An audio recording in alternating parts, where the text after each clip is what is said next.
very excited to have our next guest join us. I stumbled on you on Twitter after the election. Emily Tseffos is here. She's a former assembly candidate and a county party volunteer in the Fox Valley area. And Emily, you had this great thread about going forward and how Democrats can move forward after November 5th. And so where would you like to start? What do you think? Because you've knocked on a lot of doors. I have, yes. Yeah. Thanks for having me. I think that I put up something after I took a little bit of time to process what I did well, what I maybe reflected that I could have done better at myself, and also being as close as I am to the Democratic Party as a whole.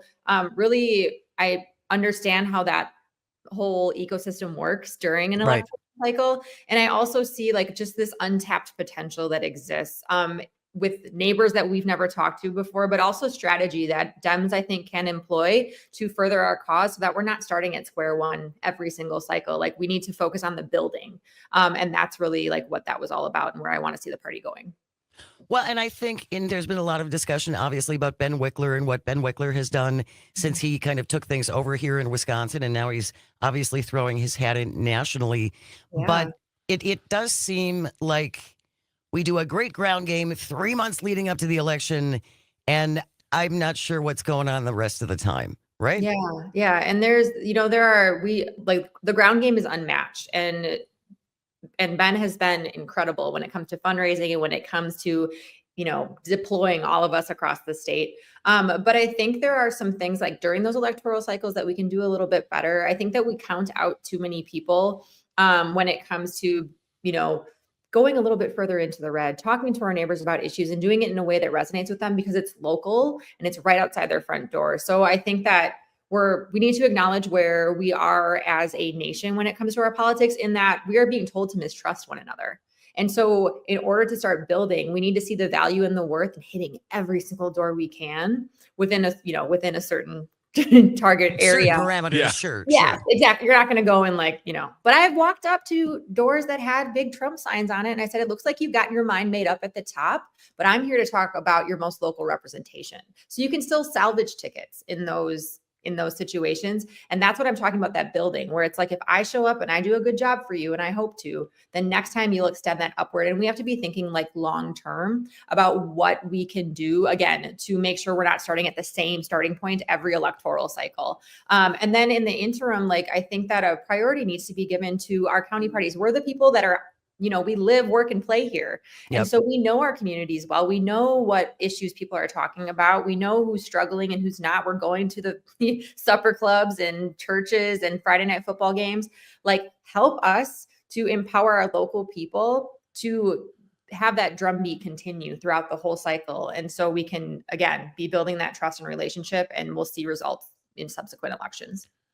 I know that one of the things that we would always talk about individuals who are knocking on the doors, especially in this past election, is, who are you talking to? What are you talking about? What are the things that unite us rather than divide us? And one thing that they always said was exactly what you said, Emily, is that they would either, come across people or go to doors of individuals who clearly look like they were not supporting them. And they would find out oh, well, the sign is my husband or my wife. I'm voting this way, or I don't really care. Or they just think, well, I'm going to vote for this person, therefore I'm obviously not going to vote for this person because they're not the party I like or know. And then they have a conversation, and you find out that not only are they enlightened by the discussion, but also they're not used to, especially in Wisconsin and gerrymandered maps, they're not used to politicians having to really work hard to keep those seats. Yeah. Right. So this outpouring of attention, it shows up, and people you see it on their face and be like, oh, I've never had anyone talk to me before. It's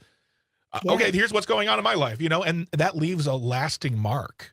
Right. And I think I've been on doors, this district is in the Fox Valley area, but it went out to New London, very far out of town. And I went to doors where they're I have, never had anyone knock on my door before. And so whether or not they were big fans of the Democratic Party, and I always led with myself, because I'm right there, right? To say to a person, what are you concerned about? And they might be concerned about their public schools, knowing that they've got a leaky roof in Freedom, for example, and to say, well, our schools have been underfunded, right? So that's something that at the state level we can change. And then also, since you just told me that public schools are really important to you, they want to do away with the Department of Ed, right? And so you bring them in at the ground level, and then you bring them up in an elevator. I always say, like, where it's like we enter here where it's right outside your door, because those are things that we mostly agree upon. And then it's twisted somewhere along the way. But then you extend that upward. And maybe like there were people that reached out to me after the 5th that were like Republicans and independents and libertarians. And they were like, just so you know, I held up my end of the bargain. Like I split that ticket for you. And those are like where I'm like, we build on that, right? Like we want next time then to go back to Joe or Tom or whoever it is and say, hey, we talked to you last time, same goals. Like I want you to put that trust in me again, and we'll continue to make inroads.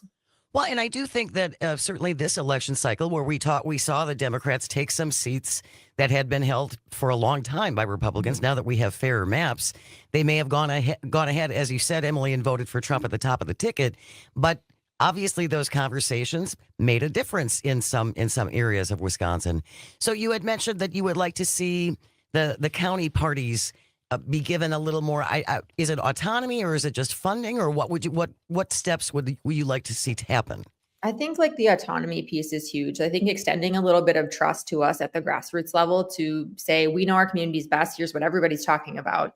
And then tailoring a message that is very local, very right outside their door. Again, like I think that the electorate typically isn't super involved when it comes to understanding policy. Right. And so you can't go there and debate, what tariffs will actually do to your grocery prices necessarily, but you can like start at the local level. Like, yeah, I get it. It's really hard to make ends meet, and then tailor that message so that it connects it eventually for them, but it starts at a local level. Because I always think about like to go to doors and like sometimes, like you're told, and of course, like there are people, we all kind of ad lib at certain points, but if we're told to lead with the top of the ticket as a Democrat at a person's door who doesn't typically align with the Democratic Party, the door is shut in your face right away. Absolutely. But if you start at the bottom and you're like, let's talk about the things that we can find in common here. Then they're like, oh, I did not see myself in that. But you respectfully having a conversation to like widen that lens a little bit, like allowed me a moment to reconsider maybe what I was doing. And again, it's like, it's building for the long term. And I think like what I want to see is that we don't discount the slow and steady, smaller successes that we need to see if we want to build back. Like, I think that the goal for the party should obviously be like, we got a 20-year plan. And in 20 years, this is not a battleground state. This is solidly blue. And then work back. How are we going to organize to make that reality for us? And that's like what, at least at the county party level, kind of the frustration with like the whole X threat or whatever, is that I don't hear that happening. And I'm like, I'm one of your most dedicated volunteers. Like, but if we on the ground are not the Democratic Party of Wisconsin, then who is? Like if we don't have a say and we're not collaborative about it, then who is? So I think that's another thing, Emily, you brought up. I think it's a good point to make too, is that whether if you are a liberal or a Democrat or are on the left, it's easy to think like, oh, if they have a Trump sign, they're going to shut the door in my face. Democrats have a problem with not agreeing with each other quietly. That never happened. And this whole notion of like, it's the day after the election, Kamala has lost. We need to burn everything to the ground. Yeah. Right. I think that's counterproductive as well. But I think important right here is the discussion about the counties. And I think I used to be a member of a county Democratic Party here in Racine. And I think my biggest gripe, and if they're listening, sorry, but my biggest gripe is the recruitment of younger people into the party with a vision that can take us into the future. Because when you watch the DNC, you saw young people in control, making that a very fun, energetic, alive event. And you need to have, as you said too, a goal to say like, all right, let's say you want to run someone against Robin Voss. You can't just say, all right, in 2 years, we're going to run you. We're going to say, Emily, we're going to run you in 6 years, but this is what we're going to do over 6 years. And we're going to make you known. It can't just be like, oh, it's 6 months into the election. Emily, do you want to run? You busy? We need someone. Yeah, just drop you in there. Yes, exactly. That is exactly it. You need to have that plan. Mm-hmm. Yeah. There's such a lack of vision sometimes in some of those parties. And I understand. I get why. But it's also then hard to knock on the doors of power within those parties and say, I have an idea, because some people really love their power. And you just have to wait it out. Well, and that's unfortunate, because we all want to demonize the other side, right? But I think there are some people who have been in power at a long time in the Democratic Party, Chuck Schumer, and it's time to pass the torch. It's time to bring in some younger blood. It's time, as you said, Emily, to start planning for 20 years down the road when Chuck Schumer and those guys are going to be gone. And you think about the way that the Republicans have done it too. Like we're living through the culmination of decades of planning.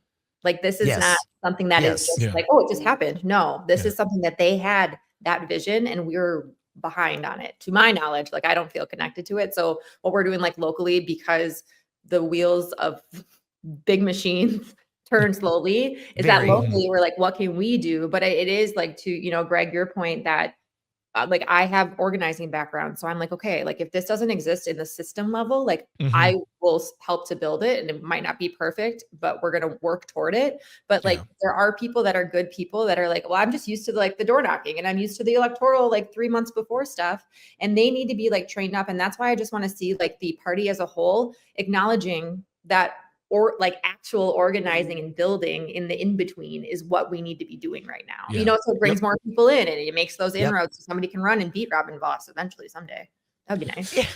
Yeah, I know. Wishful. A boy can Oh. dream. If you're just joining us, Emily Tseffos is our guest. She's a former assembly candidate and a county party volunteer in the Fox Valley. I want to back up just a little bit, Emily, to something that you said, and I don't know this to be true, but I can see this happening where the National Democratic Party comes to the little local county parties and says, this is the messaging we want you to take out to the doors.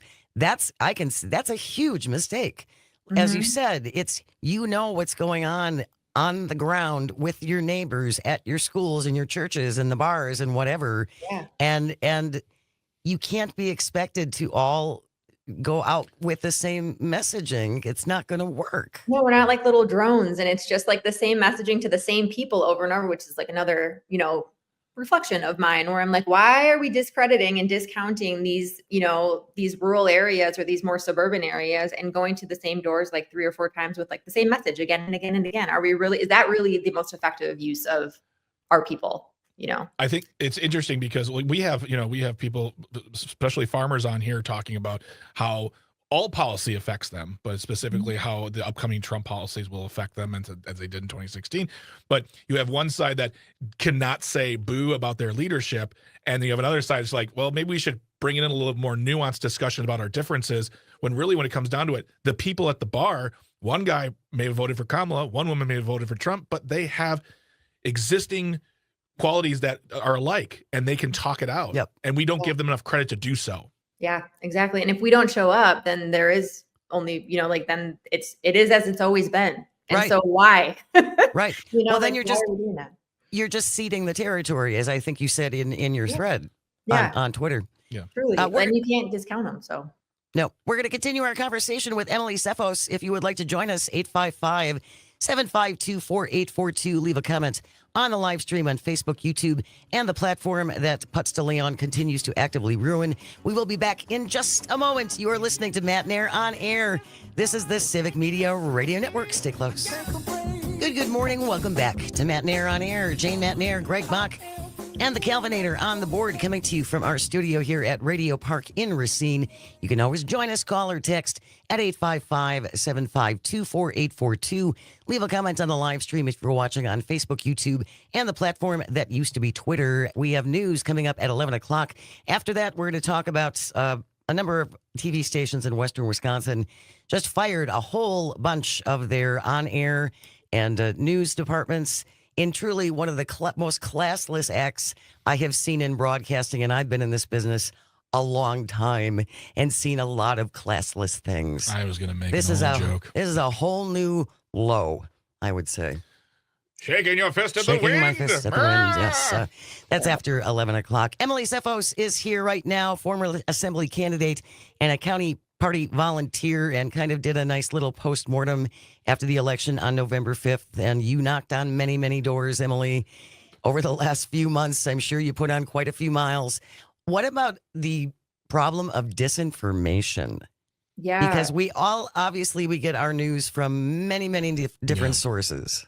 Mhm. And as local news agencies and stations are closing and being shuttered, it's only Yes. going to get worse. Absolutely. Yeah, it is such a huge problem. That's like one of my, you know, besides giving everybody a chance to find that common ground with me in a moment and not counting anybody out, disinformation is so huge because you're taking, people are getting their news. Legacy media does not exist in the way that it used to exist. And people they don't ingest their information via that anymore. It's now on Right. TikTok and it's on, Right. all of these. Facebook. Exactly. And people are voting on that. Like if we talk about the electoral consequences of it, is that you're on a door and people are talking about a litter box in a local, this is something that I heard multiple times in this one area. So we knew that rumor was pretty, like, it had baked in, that there were litter boxes in the local elementary school. And they're taking that and then they're discrediting public schools entirely. And then they're voting for the people that want to do away with the Department of Education, right? So like that's how they're connecting those dots. And there's a pipeline that exists now that like where they're paying those influencers to feed that information. And then at the end of it, when they feel like they've got a relationship because they've been following their content for a while, they're like, and by the way, vote for my guy. And that is so huge. So like my question, like my reflection on that is like, what can we do at a local level so that when we hear rumors about litter boxes or book bans are happening, we show up? Because again, if we don't put our voices and we don't put ourselves into that space, there is a vacuum that exists and there's nobody to counter it. And we have to be courageous enough to be like, this is wrong, this is false, that kind of stuff. When you met people and you knocked on doors and they brought up this whole litter box things in schools, were you able to convince them that that is not true? Because it's my understanding this actually, the truth nugget of that is that there were litter boxes in schools in case there was a lockdown because of a gunman and kids had to relieve themselves. That to me is the nugget of truth in that, not that they're dressing up as cats and identifying as cats. Right. Yes. And I think like what I did after I heard it like a couple of times, I called the school and I was like, hi, people in your neighborhood are saying that this is happening, is like, maybe make a public statement. And they didn't want to do that. So like just at every door I went to, and it wasn't mentioned often, but if I found like someone that was in alignment with where I was on things, I was like, by the way, we know this rumor is happening locally. You need to start combating that, like in conversation with your neighbors, because what else do you do? And then like I spent some money in like digital advertising when I was running, and to micro target ads into that community to be like, hi, it's me. Just so you know, this is where this came from, and it's not happening here. So that's something that I did, and that I want to see locally, and that our county party is going to plan on doing too. Well, and that too is where, because you are on the ground and you are hearing these rumors and this disinformation going through your own community, you know best how to battle that. Yeah. Instead of the national party coming in and saying, here's the message that we want you to take to the doors. Right. I think one of the biggest problems too with disinformation, and you brought up podcasts and influencers, is that they have been allowed a level of expertise. No, not expertise. Credibility? Not credibility either. And I can't think of the word. Leeway. They've been given an amount of leeway where they can sit here and talk like we are right now, and they can as a just a one-off, like, and of course, they're putting litter boxes in the schools now because kids think they're cats. Ha ha ha. Let's move on. People hear all of that and think, well, my guy just said that, so it has to be true. Do you know that they're putting litter boxes in schools? They're putting and like it turns into a joke to a serious thing. And then when people tried to bring that up to me, when you just asked Emily, how do you deal with that? It's so hard for me not just to become immediately angry, because I'm thinking to myself, you truly believe that this is a thing. Yeah. And if I say it's not true, you're gonna be like, well, that's what I heard. Well, but again, and we've talked about this for a long time, Emily, it's combating. My friend on Facebook's cousin's daughter's dog walker saw this. Right. And I trust my friend on Facebook, so why wouldn't I believe that, this is accurate? And it's trying to combat that, because that's where they're getting their news. Yeah. And I think like the reality, like we can't control all of that, right? Like there are so many different pieces to this puzzle. But what we can do is again, empower our own people that are right here. Like we've got people, and I was like, you're going to monitor Nextdoor, and you're going to monitor Facebook in certain community groups. And when we hear these things happening, we have to respond to it in real time, because if we don't, if you're behind, you're way behind where you need to be. Yeah. Absolutely. Emily Tseffos, former assembly candidate, county party volunteer in the Fox Valley. It's been such a pleasure. We would love to have you back and continue this conversation. Always. Thanks, guys.